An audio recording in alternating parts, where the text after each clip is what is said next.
Hello my dear second year students, ఈ video మీకోసమే. మీకు సెకండ్ ఇయర్లో ఫైనల్ ఎగ్జామ్లో క్వశ్చన్ నెంబర్ 14లో శబ్దాలు ఇస్తారన్నమాట. ద్వయోహ శబ్దయోహ సవిభక్తి రూపాన్ని లిఖిత అని చెప్పేసి అంటారు. 2 into 6 12 మార్క్స్కి ఇస్తారన్నమాట.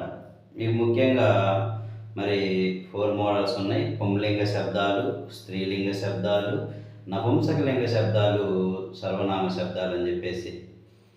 ఓకేనా? సో వాటిలో భాగంగానే మనకి ఇక్కడ జలముఖ్ శబ్దం అనేది ఈరోజు మనం చెప్తున్నాం. జలముఖి చుక్కడు వాక్ అనమాట. జలముఖ్ శబ్దం వస్తే మనకు 1+1/2 వాక్ శబ్దం కూడా వచ్చేసినట్టే. సో ఈ యొక్క జలముఖ్ శబ్దం అనేది ఎలా చదవాలి, మరి దీని యొక్క షార్ట్ కట్స్ ఏంటి అనేటువంటి విషయాన్ని నేను మీకు ఈరోజు తెలియజేస్తాను అన్నమాట. మరి నా వీడియో కనుక నచ్చినట్లయితే లైక్ చేయండి, షేర్ చేయండి. మీ యొక్క వాట్సాప్ గ్రూప్లో ఉన్నటువంటి మీ ఫ్రెండ్స్కి, మీ ఫ్యామిలీ మెంబర్స్ అందరికి కూడా షేర్ చేయండి. ఎందుకంటే మరి ఈ యొక్క వీడియోస్ అనేవి అందరికి కూడా ఖచ్చితంగా యూజ్ అవుతాయి కాబట్టి ఇంటర్మీడియట్ స్టూడెంట్స్ ఎవరికైనా సరే వాళ్ళకి షేర్ చేయండి, ఎవరికైనా యూజ్ అవ్వచ్చు. ఓకేనా? సరే, ఇప్పుడు టాపిక్లోకి అయితే మనము జలము శబ్దం. ఓకేనా? జలముఖ్ అంటే మేఘము, క్లౌడ్. ఓకేనా? సో దీన్ని వాళ్ళు జలముఖ్ అని చెప్పేసి ఇచ్చినప్పటికి కూడా మనము ఎగ్జామ్లో జలముచ్ అని చెప్పేసి రాసుకోవచ్చు. ఈ చకారాంత పుంలింగ జలముచ్ శబ్ద అని చెప్పేసి రాస్తాం. ఎందుకంటే శబ్దం అంతా కూడా ఎక్కువగా జలముచ్ ఉంటుందన్నమాట. రెండు ప్లేసుల్లో ఇక్కడ జలముఖ్, మామూలుగా మనకి ఎగ్జామ్లో ఏంటంటే జలముఖ్ అని చెప్పేసి వాళ్ళు ఇస్తారన్నమాట.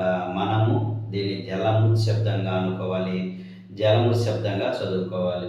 ఇక్కడ వచ్చేసరికి నేను ఫస్ట్ జలముచ్ శబ్దంతో ఇలా తయారు చేశాను. మీరు కూడా జలముచ్ శబ్దంలాగా తయారు చేసుకొని చదవండి అన్నమాట.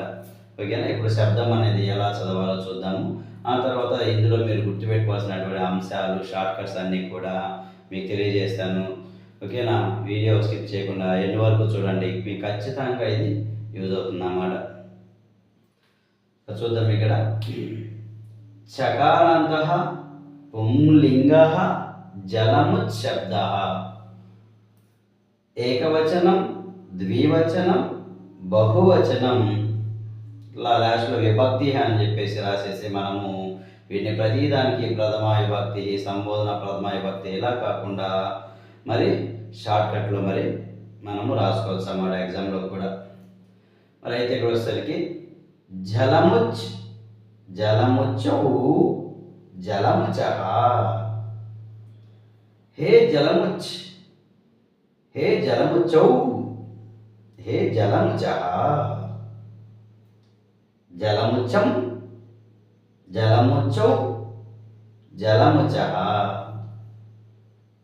జలముచ, జలముభ్యాం, జలముగ్భిః. జలముచ్చే, జలముభ్యం, జలముభ్యః.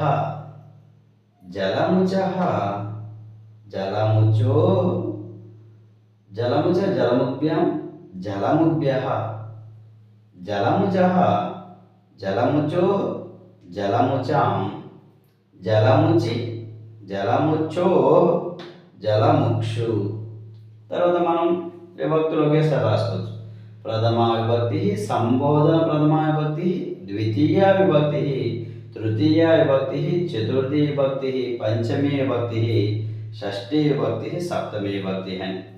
మరి ఇందులో మనము గుర్తుపెట్టుకోవాల్సినటువంటి అంశాలు ఏంటి అని అంటే, ఇప్పుడు వచ్చేసరికి పుంలింగ, పుంలింగ అని రాసేటప్పుడు చాలా జాగ్రత్తగా రాయాలి. మనము పుంలింగ రాసినప్పుడు ఇక్కడ డాట్ అనేది ఖచ్చితంగా ఉండాలి, తెలుసుకోండి. పా రాసిన తర్వాత పైన డాట్ ఉండాలి, ఇటు తిరిగి ఉండాలి. పుంలింగ ఇక్కడ కనుక మీరు కనుక డాట్ కనుక పెట్టకుండా విసర్గ పెట్టినట్టే అది పుంలింగ అవుతుంది. కాబట్టి ఈ విషయంలో జాగ్రత్తగా ఉండాలి. పుంలింగ మనకి ఈ యొక్క శబ్దం అనేది మీరు ఎగ్జామ్లో అంతము, లింగము, వచనము, విభక్తి అని చెప్పేసి సపరేట్గా అడుగుతుంటారు అన్నమాట. అంటే మీరు అంతః అంటే ఇది చకారాంత అనేది, లింగం అంటే పుంలింగ అనే పదం. ఈ 2 పదాలు రాస్తే 1 మార్క్ వస్తుంది. అలాగే ఏకవచనం, ద్వివచనం, బహువచనం రాస్తే హాఫ్ మార్క్ వస్తుంది. ఇంకా విభక్తులు రాసినందుకు హాఫ్ మార్క్. ఈ మధ్యలో మ్యాటర్ ఏదైతే ఉంటుందో ఇది రాసినందుకు 4 మార్క్స్. ఈ విధంగా ఫైనల్ ఎగ్జామ్లో మనకి స్కీమ్ ఆఫ్ వాల్యుయేషన్ ప్రకారము కరెక్షన్ అనేది జరుగుతుంది. కాబట్టి ప్రతి ఒక్కరికి కూడా రాయాలి. చాలామంది శబ్దం వరకే రాసి వచ్చేస్తుంటారు. సో వాళ్ళ ఫుల్ మార్క్స్ అనేవి రావు. ఆ విషయం తెలుసుకోవాలి. ప్రతిదీ రాస్తేనే మనకి ఇక్కడ 6 మార్క్స్ అనేవి వస్తాయి.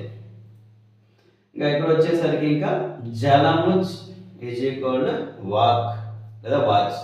మరి ఇక్కడ రెండు కూడా ఈ పదాలు మనకి టెక్స్ట్ బుక్లో చూస్తే ఇక్కడ మరి కా అనేది ఉంటుంది. వాళ్ళే కా ఇస్తారు, ఇక్కడ జలముఖ్ అని ఇస్తారు. కాబట్టి మీరు జలముఖ్ శబ్దంలా చదివి లాస్ట్లో ఏం చేస్తారంటే ఈ రెండింటికి మాత్రమే కా వస్తుంది అనేటువంటి విషయం గుర్తుపెట్టుకోవాలి. సో ఈ రెండు మాత్రమే జలముక్కు, హే జలముక్కు. ఈ మిగతా శబ్దం అంతా కూడా మనకి చాతో మొత్తం అంతా కూడా ఉంటుంది అన్నమాట. మరి సేమ్ యాజ్ జలముకి ఈజ్ఈక్వల్ వాచ్ అని చెప్పేసి అన్నాం. దీనిలోనే మనము వాచ్ శబ్దాన్ని కూడా నేర్చుకోవచ్చు. అది ఎలానో ఇప్పుడు చెప్తా చూడండి. ఇక్కడ మనం కనుక మరి జలముచ్ బదులు ఇక్కడ మనం కనుక వాచ్ అనేటువంటిది రాసుకున్నాం అనుకోండి. ఒకవేళ జలముచ్ తీసేసి వాచ్ అనేటువంటి రాసుకున్నాము. వాచ్ అంటే మాట, వాక్కు. ఓకేనా? సో ఇక్కడ చకారాంత ఇది వచ్చేసరికి వాక్ అనే మాట, సరస్వతి అనేటువంటి అర్థంలో. కాబట్టి ఇక్కడ మనకి స్త్రీలింగ వాచ్ శబ్ద అవుతుంది. చకారాంత స్త్రీలింగ వాచ్ శబ్ద. ఏకవచనం, ద్వివచనం, బహువచనం, విభక్తులు సేమ్ అనమాట. సో ఇక్కడ వచ్చేసరికి వాచ్ తీసుకుంటే వాక్, వాచౌ, వాచ. హే వాక్, హే వాచౌ, హే వాచ. వాచం, వాచౌ, వాచ. వాచ, వాగ్భ్యాం, వాగ్భిః. వాచే, వాగ్భ్యాం, వాగ్భ్యః. వాచః, వాగ్భ్యాం, వాగ్భ్యః. వాచః, వాచోః, వాచాం. వాచి, వాచోః, వాక్షు. సో ఈ విధంగా మనము ఇదే జలము శబ్దంలో వాక్ శబ్దాన్ని కూడా మనము నేర్చుకోవచ్చు అన్నమాట. అంతేకాదు మనకి ఇక్కడ 1+7 ఆఫర్ అని చెప్పేసి అనుకోవాలి. మిగతా ఉన్నటువంటి శబ్దాలన్నీ కూడా ఇదే మోడల్లో ఉన్నాయి అన్నమాట. అయితే ఎండింగ్ వచ్చేసరికి మనం దీన్ని మరి షార్ట్కట్లో మనం గుర్తుపెట్టుకోవాలంటే ఏం చేయాలి అంటే చూడండి, నేను చెప్పేటువంటి విధంగా మీరు షార్ట్కట్లో గుర్తుపెట్టుకోండి. ఎగ్జామ్లో ఏ శబ్దాన్నైనా రాసేస్తారు. 8 శబ్దాలు, పుంలింగ, స్త్రీలింగ శబ్దాలు. ఎలా అంటే ఇక్కడ చూడండి, ఇక్కడ చమ్మాని ఇచ్చారు కదా, ఇక్కడ నుంచి తీసుకున్నాం అనమాట. సో ఇక్కడ ఎండింగ్లో మీరు చా ఇచ్చారు, వాచ్ శబ్దం కదా, చాలు తీసుకుంటే చం, చా, చే, చహ, చహ, చీ అని చాతో మనము తీసుకోవచ్చు అన్నమాట. వీటిలో చూస్తే చౌ, చౌ, చౌ, భ్యాం, భ్యాం, భ్యాం, చోహ, చోహ అని గుర్తుపెట్టుకోవచ్చు. ఎండింగ్ ఇక్కడ చహ, చహ, చహ, బిహి, బ్యహ, బ్యహ, చాం, క్షు.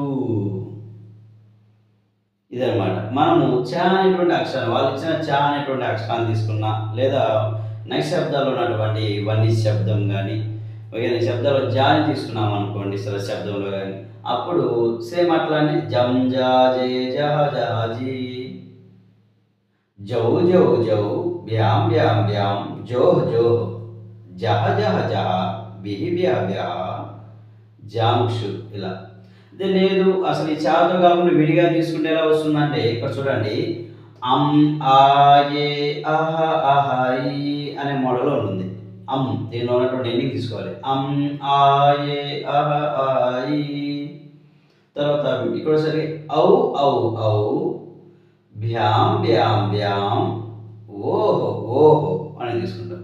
ఇక్కడ అహ, అహ, అహ, బిహి, బ్యహ, బ్యహ, ఆం, క్షు అని ఈ యొక్క శబ్దాలు. ఇదైతే మనకి యాసిడ్ జలముకి ఈజ్ఈక్వల్ వాక్ శబ్దము యాసిడ్ ఉంది. కాకపోతే మనం ఇక్కడేమో పుంలింగం ఉంటుంది, అక్కడ స్త్రీలింగ అనేటువంటి మాటను మనం మారుస్తాం అంతే అన్నమాట. ఇది మనకి జలముకు వాక్ శబ్దాల గురించి. మరి ఇంకా మిగతా శబ్దాల గురించి నెక్స్ట్ వీడియోలో మీకు సెండ్ చేస్తాను. ఆ వీడియో కనుక నాకు నచ్చినట్లయితే నాకు చెప్పాను కదా, షేర్ చేయండి. ఎవరికంటే ఫాస్ట్గా షేర్ చేయాలి. ఎందుకనంటే ఇక మన టైం అనేది చాలా తక్కువ ఉంది, 60 డేస్ ఉంది. కాబట్టి ఎవరికైనా నా యొక్క వీడియోస్ అనేవి ఉపయోగపడవచ్చు. కాబట్టి నా యొక్క రిక్వెస్ట్గా నా యొక్క వీడియోని అందరికీ సెండ్ చేస్తారని భావిస్తున్నాను.